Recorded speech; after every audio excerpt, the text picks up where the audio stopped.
నేను 2 రోజుల నుంచి పోస్టులు కానీ 3 మినిట్స్ షార్ట్స్ కానీ ఫుల్ లెంత్ వీడియో కానీ అప్లోడ్ చేయడానికి పెద్ద రీజనే ఉంది.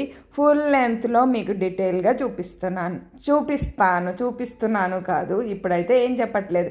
ఇంకెక్కడికైనా పోతే మనకు దొరికినవి తెచ్చుకోవడంలో ఉండే ఆనందం ఎంత బాగుంటుంది కదా.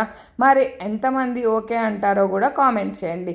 ఏంటి దాంట్లో పెట్టి తీసానని అనుకుంటున్నారా? ఏం పెట్టి తీయలేదు, ముందేనే వీడియో స్టార్ట్ అయిపోయింది అనుకొని నేను బయటికి తీసేశాను. అది వీడియో రికార్డ్ అవ్వలేదు, అందుకని మళ్ళీ పెట్టాను. చిక్కుడుకాయలు తీసుకొచ్చాను. ఇది ఇక్కడ మనకి దొరకదు, గోంగూర, తెల్ల గోంగూర అంటారు. అంటే ఇక్కడ గోంగూర తింటే మనకు తలనొప్పి వస్తుంది, అందుకని పుల్ల గోంగూర, కొండ గోంగూర అంటారు కదా, అది కాదు. అది ఫ్రై చేసి పెట్టుకోవచ్చు. పచ్చడి చేసినప్పుడు కూడా మీకు చూపిస్తాను. ఎందుకు అన్ని సంవత్సరానికి దగ్గర పచ్చిమిరపకాయలు తీసుకొచ్చానని అనుకుంటున్నారేమో, కాదు. నేను గుడికి వెళ్ళాను, ప్రసాదం చూపిస్తున్నాను, పులిహార, లడ్డు. ఇంటికి వచ్చాక చూపిస్తున్నాను, ఊర్లో అయితే లేను, వచ్చేసాను.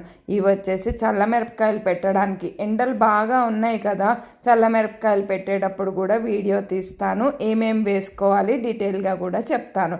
ఇప్పుడు తెచ్చుకున్నంత వరకు ఏమేమి తెచ్చుకున్నాను అనేది చూపిస్తున్నాను. ఇవి వచ్చేసి 2 కిలోల చల్లమిరపకాయలు. మరి ఎన్ని అవుతాయో కూడా మీకు చూపిస్తాను. ఇంకా వచ్చేసి పండుమిరపకాయలు కూడా తీసుకొచ్చాను, అవి కూడా చూపిస్తాను. ఇది వచ్చేసి పాత చింతకాయలు తీసుకొచ్చాను కదా, ఎక్కువగా తెచ్చుకోలేదు. చింతకాయ కొత్తదైతే పప్పులో వేసుకోవచ్చు, లేదా అప్పుడప్పుడు పచ్చడి చేసుకోవచ్చు. కానీ పాత చింతకాయ తింటే జలుబు చేయదు, ఇంకా దగ్గు కూడా రాదు, అందుకని. ఇప్పుడు వచ్చేసి ఈ వంకాయలు కూడా మనకి ఇక్కడ దొరకవు. ఆ టేస్ట్ అనేది ఇక్కడ రాదు. ఇంకా కవర్లు చూస్తే మీరు గుర్తుపట్టచ్చు, ఇక్కడైతే మనకి ఇలాంటి కవర్స్ ఇయ్యరు, ఎవరైనా అబ్జర్వ్ చేస్తే మీకు తెలుస్తుంది. ఇవి వచ్చేసి ఇప్పుడు చింతకాయలు తీస్తున్నాను, అవే చూపించాను మీకు. ఇప్పుడు చింతకాయ పచ్చడి తెచ్చుకున్నాను కదా, అందుకనే చింతకాయలు ఎక్కువగా తెచ్చుకోలేదు.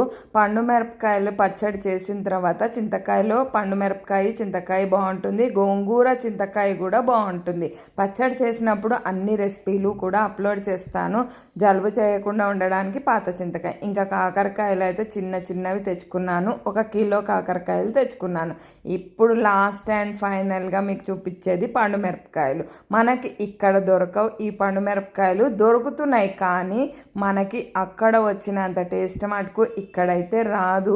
అందుకనే ఊరు నుంచి తీసుకొచ్చాను. 4 కిలోల పండుమిరపకాయలు తీసుకొని వచ్చాను.